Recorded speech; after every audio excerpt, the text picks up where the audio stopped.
Et on passe à l'instant politique de ce 9h30, 13h avec Gilles Bernstein, mon camarade quotidien. Bonjour Gilles. Salut Louis. Bonjour Madame Goulet, Nathalie Goulet, qui est notre invitée. Bonjour, vous êtes sénatrice de l'Orne, sénatrice UDI. Absolument. Est-ce que vous avez pu suivre l'essentiel de l'audition de Christophe Castaner ce matin? Mais en partie, sauf quand j'étais en déplacement pour arriver chez vous. Voilà, vous auriez pu la suivre sur l'application franceinfo.fr. Est-ce que vous avez appris des choses que vous ne connaissiez pas à la suite de cette troisième audition en 3 jours? Écoutez, on a eu quelques précisions. L'audition était une audition normale de la commission des lois. Les questions demeurent. Je ne crois pas qu'on ait eu beaucoup d'éclaircissements par rapport à déjà ce qui a été dit.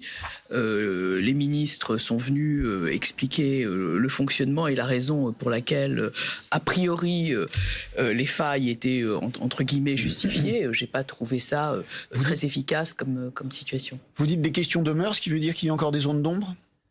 Oui, puisque notamment les feuilles de poste du terroriste sont par le secret défense, a dit le ministre Nunes. Donc on ne sait pas sur quel poste il a travaillé. Reste l'énigme de la clé USB qui ressemble à un mauvais feuilleton policier qui est quand même très inquiétant. C'est-à-dire ? Mais imaginez qu'un fonctionnaire puisse mettre une clé USB sur un des ordinateurs de ce service sans qu'il y ait de signal. Ça veut dire qu'il a pu il était en charge de l'informatique et du maintien informatique, donc de la maintenance informatique, donc il avait accès à tous les ordinateurs. Oui, mais plugger une clé, c'est encore autre chose. Ça veut dire qu'il introduit un élément extérieur à la préfecture. À l'intérieur d'un système sensible. À l'intérieur d'un système sensible. Donc ça devrait sonner quelque part. Oui, ça devrait. Ça devrait, parce que, vous savez, dans un certain nombre de services de renseignement, j'ai eu le plaisir et l'honneur d'aller visiter la CIA il y a quelques années et de voir son directeur général à l'époque. Vous pouvez même pas rentrer les écouteurs de votre téléphone, et encore moins une clé USB. Donc là c'est quand même un système, et puis après demeure une certaine pas négligence, parce que le dispositif l'obligeait pas, mais une vérification tous les 7 ans, c'est quand même très très long. Une question politique, est-ce que Christophe Castaner est à la hauteur ? Honnêtement, je ne vais pas faire de langue de bois, mais je crois que c'est vraiment pas le moment de se poser ce type de questions.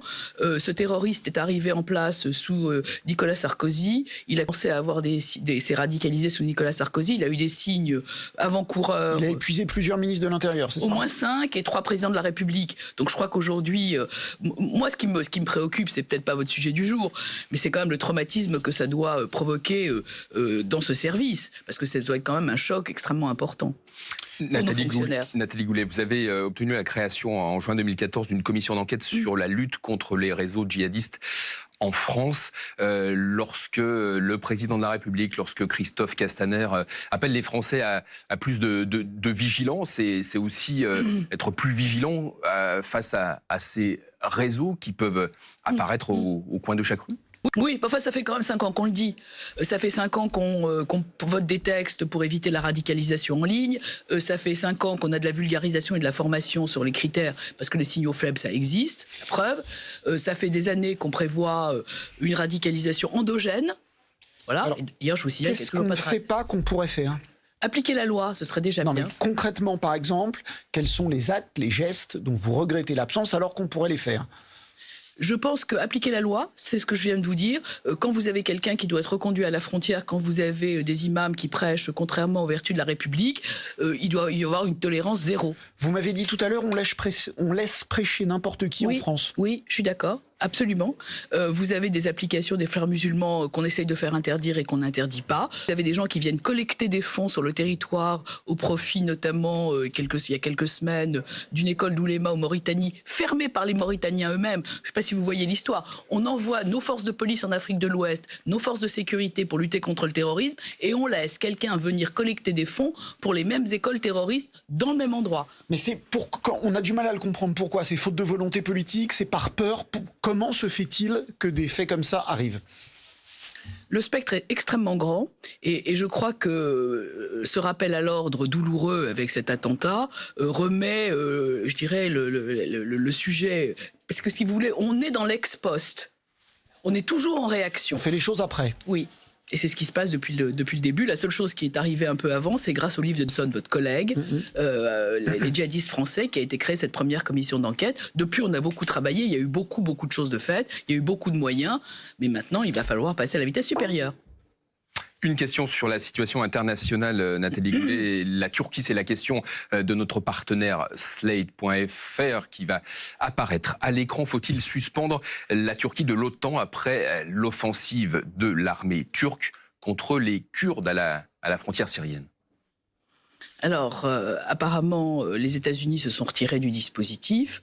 Ça fait plusieurs fois que la Turquie attaque les Kurdes. Ça fait plusieurs fois que personne ne réagit. Mais c'est Allez, pardon, allez-y. Non. Et puis qu'il n'y a pas de réaction et que Erdogan agit en impunité. Y a-t-il un risque au regard du terrorisme? Cette intervention turque nous fait-elle courir un risque à nous, la France, puisqu'on dit que dans cette zone, il y a beaucoup d'islamistes de l'État qui pourraient être élargis et que ça pourrait être dangereux pour nous? Vous avez une bonne aussi, est-ce que vous le confirmez? Je suis hésitante parce qu'on a dit qu'effectivement, dans cette zone, il y avait beaucoup de prisonniers qui pourraient, du fait de ces bombardements, se retrouver dans la nature et disperser en Europe. C'est d'ailleurs ce qu'a dit le président Trump. C'est une possibilité, mais c'est de toute façon une possibilité existante. Elle n'est pas plus importante, elle demeure. Si, parce que pour l'instant, ils sont sous la responsabilité et la garde des Kurdes qui manifestement font le boulot. Ils ont fait le boulot depuis le début. On les a lâchés depuis le début et ils font le boulot depuis le début. Là, personne ne pourra les empêcher de partir. Non, et c'est pour ça que normalement les barrières qu'on a mises depuis plusieurs années, notamment avec nos collègues allemands, avec les services de renseignement qui se sont quand même beaucoup améliorés, qui ont fait beaucoup de dispositifs, avec tous les filtres et aussi la coopération turque en matière de terrorisme, on pourrait espérer que cette coopération qui a été mise en place dans le sang et les larmes fonctionne. Merci beaucoup Nathalie Goulet d'être venue nous voir ce matin sur France Info, sénatrice UDI de l'Orne, invitée de Gilles Bernstein dans l'Instant Politique.